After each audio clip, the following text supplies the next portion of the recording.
कि इस वक्त हालांकि कोई कलाकार बड़ा नहीं होता, छोटा नहीं होता, लेकिन दो कलाकार के नाम बहुत ज़्यादा लिया जाता है, पवन सिंह और केसारी सिंह पे केसारी यादव। तो सर आपको ऐसा मैं पूछना चाह रहा हूँ, क्योंकि अफवाहें हैं या सच है उस बारे में, कि आपका एक्टिंग इतना शानदार है, इतनी दमदार है कि वो सोचते हैं कि अगर आप उस सिनेमा में आ जाएं, उनके साथ फिल्म करेंगे तो उनका करेक्टर डाउन हो जाएगा, इसलिए आपके साथ काम नहीं कर रहे हैं।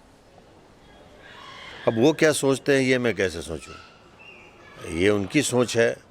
सुनने को मुझे भी बहुत चीज़ें मिलती हैं, तो ये सोच उनकी है और उनकी सोच मैं बदल सकता नहीं हूँ। मेरी सोच मैं बदल रहा हूँ कि और मैं पवन सिंह की फ़िल्म या खेसारी जी की फ़िल्म, सबसे मेरे अच्छे ताल्लुकात है, या इनकी फ़िल्म या उनकी फ़िल्म नहीं करना चाहता हूँ। मैं जो भी सिनेमा करना चाहता हूँ वो सिनेमा हम सब का हो और हम सब उस सिनेमा के हों, कि इनकी फ़िल्म कर लूँ, उनकी फ़िल्म कर लूँ। मसला तो यहीं बिगड़ा है साहब कि आदमी एक पर्टिकुलर किसी पर्सन के लिए सिनेमा बनाना चाहता है कि एक कोई भी XYZ कोई हीरो ले लो, उसके हिसाब से सिनेमा में कहानी बना लो, उसके हिसाब से गाने रख लो, कलाकार रख लो, ये रख लो और बोलो कि हमने सिनेमा बना लिया। और हम इस कोशिश में हैं कि सिनेमा हीरो बने और उसमें तमाम कलाकार अपने आप में सबके नज़र में स्टार नज़र आने लगे, तो मुझे वो अच्छा लगेगा। सर इसी पसंद नापसंद में आप जो है सूली पे चढ़ गए सर, संघर्ष में आप थे, बहुत शानदार पिक्चर बनी। पहले अपने अल्फाज जब आप इसलिए सूली पे चढ़ना किस सूली पे चढ़ना मतलब कि ये पसंद नापसंद जो हुआ, हो सकता है कि संघर्ष में आप थे पहले वाले पार्ट में, सेकंड पार्ट में आपको नापसंद किया गया, मतलब आप किसी को पसंद नहीं हो, शायद हीरो को नहीं पसंद होगे या डायरेक्टर आपको पसंद नहीं कर रहा होगा, उस भेंट पे चढ़ गए, सूली की भेंट पे चढ़ गए, आपको शायद नहीं पसंद किया, आपका कैरेक्टर बहुत अच्छा था, आप अच्छी एक्टिंग करते हैं, आपको नहीं लिया गया। क्योंकि ऐसा होता है कि पहला पार्ट होता है और वो हिट होती है, सेकंड पार्ट बनता है और अच्छा एक्टर है तो उसे रिपीट भी किया जाता है। सूली पे मैं शायद उस फिल्म में होता तो चढ़ जाता, क्योंकि वो जब संघर्ष 1 बना था तो उस सिनेमा का प्रारूप था कुछ हद तक। उस समय निर्देशक भी सिनेमा सोच रहे थे, उस समय स्टार भी कलाकार के रूप में उसमें इन्वॉल्व थे।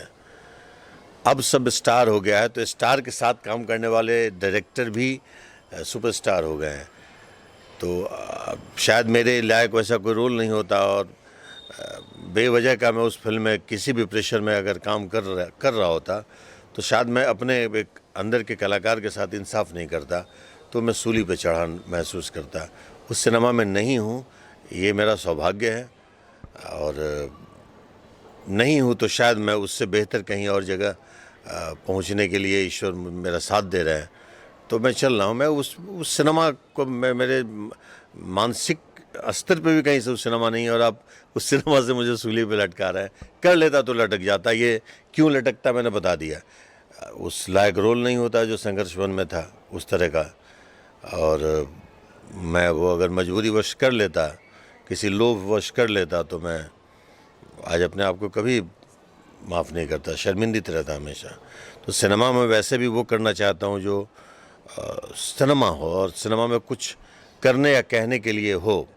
मसला ये नहीं है कि हम पूरे 3 घंटे के लिए हैं, मसला ये है कि अगर हम 3 मिनट के लिए भी हैं तो 3 मिनट में हम क्या कह रहे हैं, क्या कर रहे हैं, और हम जिस लायक हैं, जो डिज़र्व करते हैं, उस लायक वो 3 मिनट मुझे दिया गया है कि नहीं, वो कह रहे हैं।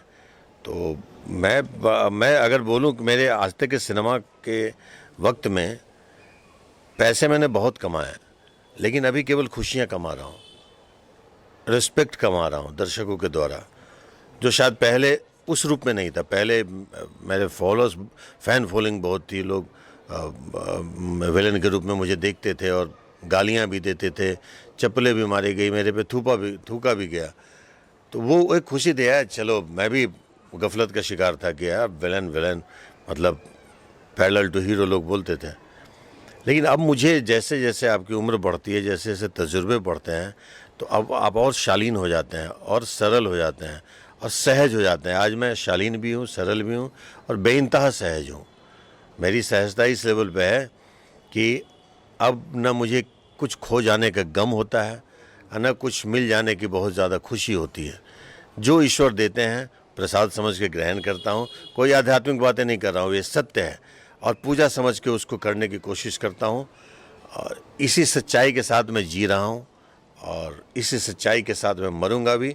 लेकिन मैं जो मुझे ईश्वर ने जो अभी संदेशा दिया है या जो अंदेशा मुझे लग रहा है कि मैं जब मरूंगा भी तो सिनेमा ही करते मरूंगा। सिनेमा करने लायक जिस दिन नहीं रहूँगा शायद मैं नहीं जी पाऊँगा, दुनिया में नहीं रहूँगा। और कम से कम ईश्वर से प्रार्थना भी है और उम्मीद भी है कि ईश्वर इतना देंगे। में आते ही हैं कि अरे फलाना भैया मिल गए, अरे फलाना भैया बस फिल्म बना लो। भ्रमजाल पहले लेकर के आए, भ्रमजाल में फंसे यहाँ होते हैं। अरे भैया ने बोला ये कर दो तो ये कर दो भाई, हो गया। भैया ने इतना पैसा, अरे भैया ने मांगा दे दो यार, भैया की वजह से फिल्म चलेगी। अच्छा भैया ने बोला कि इतने में फिल्म बिक जाएगी, अरे हो जाएगा, खर्चा होने दो। और फिल्म जब बन गई, बिक गई, भैया ने फिल्म रिलीज भी करवा दी, भैया ने फिल्म चला भी दी। जब पैसे प्रोड्यूसर के पास नहीं आए, भैया ने तब जाते जाते ये भी बोला कि बोलो कि इस फिल्म में तुम इतना कमा लिए हो। और वो मजबूर भ्रमजाल में फंसा प्रोड्यूसर जाते जाते भी बोलता है मैं तो अरबपति हो गया हूँ, और वहाँ घर पे उसका 10 बीघा ज़मीन बिक रहा होता है।